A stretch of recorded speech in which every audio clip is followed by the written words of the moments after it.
Okay, imagine this for a second. You live in a society where, right from birth, the actual shape of your head says who you are, where you're from, maybe even, your whole destiny. It sounds pretty startling today, doesn't it? Yeah, almost alien. But back in the ancient Andes, this was, well, fundamental, just part of life.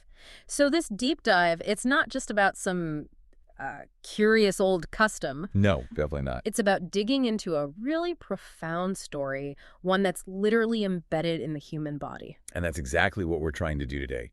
We want to get beyond just the surface look at ancient head shaping. We're mainly drawing on Matthew Velasco's fantastic new book, The Mountain Embodied, Right. Head Shaping and Personhood in the Ancient Andes, and also looking at some other key bioarchaeological work. Our goal is really to challenge some of those common ideas, and show the deep cultural, social, and even personal meaning behind it all. Okay, so artificial cranial deformation. It sounds very technical, very clinical, doesn't it? It does, yeah. But you're saying it was actually a deliberate, gentle thing. How did it actually work? How did they get these specific shapes, which could be pretty dramatic? Right. Well, it describes the careful shaping of a newborn skull when it's still very pliable. Those first few months, the bones are soft, flexible. Yeah. So infants' heads were typically bound quite tightly with cloth or sometimes secured between small boards. And this consistent but gentle pressure would gradually mold the skull. Into specific forms. Exactly. Into whatever shape was desired culturally. Could be flat, round, conical, really elongated, or sometimes wide and kind of squat. It depended on the group. And the whole process, it was managed really carefully, ensuring the baby was okay, comfortable, and healthy. What blows my mind, though, is just how widespread this was. I think a lot of people probably assume, it's some isolated tribal thing. Yeah, a few corners of the world. Right. But the evidence, it paints a totally different picture, a much older, much more global thing. Oh, absolutely. The origins go back incredibly far. We've got early Homo sapiens in Australia showing signs of it maybe 13,000 years ago. 13,000. And there's even, scholarly debate. It's contentious, but suggesting potential Neanderthal populations doing something similar maybe 45,000 years ago. Just think about that. 45,000 years. That's almost impossible to grasp. It is. It wasn't just a passing fad, clearly. It's been documented on literally every continent except Antarctica. Wow. So this global reach, it really tells you something about maybe a fundamental human impulse across all sorts of cultures and places. This desire to modify the body in ways that say something about who you are, where you belong. And here in Peru, where does it start? Well, in the region we now call Peru, the earliest solid evidence we have dates back to the 4th millennium BC. So it has really deep roots in Andean history specifically. And speaking of Peru, I guess it's those skulls from the Paracas culture that often, grab people's attention. The ones from around 800 BC to AD 100, they look so stretched almost. Well, alien. I mean, they're incredibly striking. And they have fueled some pretty wild theories over the years. They certainly have. Yeah, those images, they've unfortunately fed into a lot of speculation. Some people even suggesting, extraterrestrial influence on ancient societies. Right, the ancient astronaut stuff. Exactly. Yeah. And Matthew Velasco, he tackles this directly. He points out, and I'm sort of quoting here, that Paracas skulls conform to stereotypical images of aliens in 20th century pulp science fiction. Huh. Interesting comparison. Yeah. And he says, modern artists made head shape into something extraterrestrial, which seems like a pretty flimsy basis to argue for space alien influence on ancient societies. Flimsy is a good word. It's a powerful way to debunk that, really. Reminds us to look at it anthropologically, not through, sci-fi goggles. Precisely. It's so easy to project our stuff onto the past. Yeah. But Velasco's main work, thankfully, helps us move beyond that. He focuses on the Colca Valley in highland Peru, right? Specifically during the late intermediate period. What dates are we talking about there? That's about 1100 to 1450 AD. And in this valley, you find two distinct groups living near each other, the Collaguas and the Cavanas. Okay. And their head shapes tell this amazing story. The Collaguas, for instance, they bound their infants' heads to get this really narrow, elongated shape. And that wasn't just for looks? No, not at all. There was actually a Spanish scribe in the 16th century who observed that their heads were shaped specifically to look like their ancestral home, this distant volcano called Collaguata. Wow. And to really drive the point home, the Collaguas wore these tall, brimless hats. They were called chucos, kind of emphasizing that verticality. So their heads literally mirrored their sacred landscape. That's a powerful image. What about the Cavanas? Did they do something similar? They did, but in a beautiful contrast. The Cavanas shaped their skulls to be wide and squat. Wide and squat. Yeah, mimicking the big snow-covered peak that dominated their area, Mount Gualca. So you have these two groups, side by side, basically, and each one is physically embodying a different sacred mountain. Exactly. It's incredible to picture it. And what's so compelling, as Velasco argues, is how direct this link is. It's not just about signaling group membership. It's tied deeply into the landscape, into their sacred worldviews. It's something much deeper than just a visual ID. It shows this intimate bond between people, their bodies, and their environment. Okay, that's a really crucial distinction because historically, a lot of outsiders, the Spanish conquerors, even later scholars, sometimes they tended to just see head shaping as an ethnic marker. Right. Just a simple way to say, I'm Colagua, I'm Cavana, I'm from this group, not that one. A bit like how people sometimes viewed, say, Han Chinese foot binding, just an external label. And this is exactly where Velasco makes such a groundbreaking shift in how we should understand it. He argues pretty strongly that reducing head shape to just an ethnic marker, that's basically colonial invention. A colonial invention. Interesting. Yeah. For the people actually doing it, the meaning was way richer, way more complex. He says it reflected nothing less than personhood itself. Personhood itself. Okay, that's much bigger than just an ethnic tag. Huge. It wasn't just about showing outsiders who you were. It was about fundamentally shaping your experience within your own community.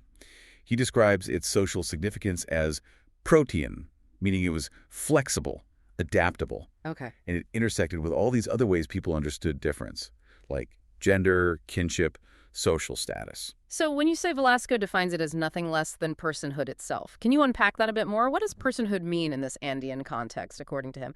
How did having a shaped head actually affect someone inside their community? Right, that's the key question. Velasco's definition of personhood here isn't just about being, biologically human. It's more about a quality that empowers individuals, places, or things to fully partake in social affairs. Okay, so it's about participation, social agency. Exactly. So if you think about it, having that shaped head wasn't just a physical trait. It was like a visible sign that you were a full member, fully integrated, eligible to participate in everything: the social life, the economy, the spiritual practices of your community. And it wasn't just limited to humans. No.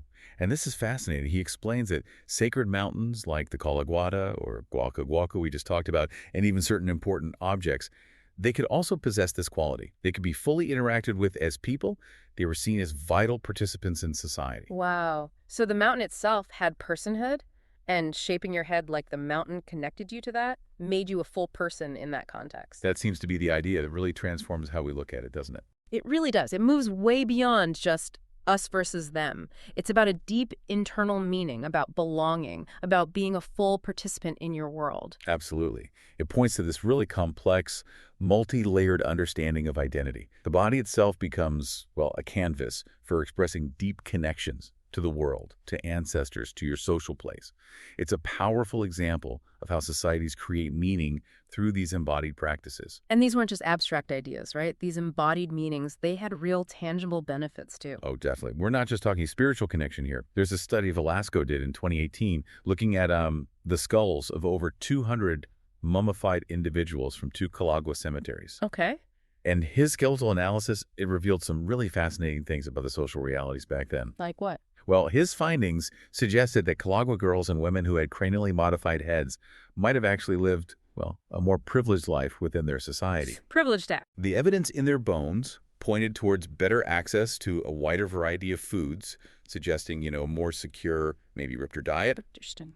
And also a lower incidence of violence based on trauma markers compared to those whose heads weren't modified. So it suggests a clear link between this physical marker and actual real-world advantages. So having a shaped head wasn't just a badge of identity. It was potentially a key to, a better life, better food, maybe more safety. Precisely.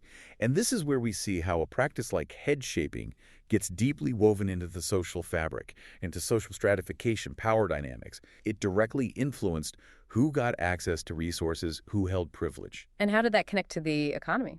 Well, the thinking is that individuals with these bound heads were more likely to take on specific, valued roles within the Andean economy, which was highly organized around farming and herding. Right. And these roles, then, they conferred important entitlements, rights to land, rights to water, other vital resources. It really speaks volumes, doesn't it, about the material impact of what might seem like just a symbolic act. Yeah, it really does. What's also striking is how much the practice increased during that late intermediate period in the Colca Valley. You mentioned the dates 1100 to 1450 AD. The numbers really jumped, didn't they? They shot up significantly. From around 39.2% in the early part of that period, say 1150 to 1300, up to nearly 74%, 73.7% to be exact, in the later part, 1300 to 1450. Wow, from less than 40% to almost three-quarters of the population. That's a huge shift. Why? Well, one interpretation is that this greater standardization, as Velasco calls it, happening during a time of pretty intense regional conflict, might have served a really crucial social purpose, Like what? providing a symbolic basis for cooperation, especially among elite groups. Hmm. In a politically fragmented landscape, having this shared, deeply embodied identity marker could have helped foster alliances, strengthen social bonds between powerful families or lineages. Okay, that makes sense. Unity through shared practice. But there's a flip side to that, isn't there? There is, and this is where it gets quite nuanced. While this wider adoption of head shaping in the 14th century might have looked like unification, it also seems to have, perhaps unintentionally, served to keep wealth and power concentrated within those specific elite groups who were most strongly practicing it. So it subtly contributed to growing social inequality in the region, even before the Incas arrived and expanded their empire. So it's a really powerful example of how a cultural practice, even one that becomes really widespread, can end up reinforcing existing hierarchies, or maybe even accidentally creating new ones, shaping bodies, but also shaping economic reality. Exactly. It's complex. Now, something that probably comes to mind for a lot of people listening today when they first hear about shaping a baby's head is health. Understandably. Did it affect their brains? Did it cause cognitive problems? That's a very common question and a totally understandable concern. But the medical research we have seems pretty clear on this. Studies show that altering a newborn's skull shape, while the bones are still malleable and the fontanelles, the soft spots are open, Yeah. it was unlikely to have negatively affected cognitive development. Really? Yeah.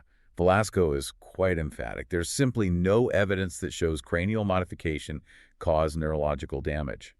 The brain is just incredibly adaptable. It maintains its volume, its functionality, even if the external shape of the skull changes. Okay, that's actually a huge relief to hear. The brain just adapts. That's amazing. It is. And speaking of adaptation, Velasco makes this surprising comparison to modern practices. He actually compares ancient Andean skull molding to something we see today, cranial orthosis, or what people often call helmet therapy for babies. Yeah, the little helmets? Wait, are you saying there's a real connection between ancient head shaping in the Andes and modern baby helmets used for, like, flathead syndrome? Well, not in technique, obviously, but Velasco argues there's a connection in the underlying motivation. Okay, how so? He suggests that while the contexts are totally different, the core parental wish is actually quite similar. It's a desire for their children to conform to a specific bodily standard, whether it's an ancient cultural ideal or a modern medical or aesthetic norm. Ah. And as he puts it, and this is quite evocative, no one would deny that children are highly moldable. It's just that some people and societies are more conspicuous in the way they shape their kids.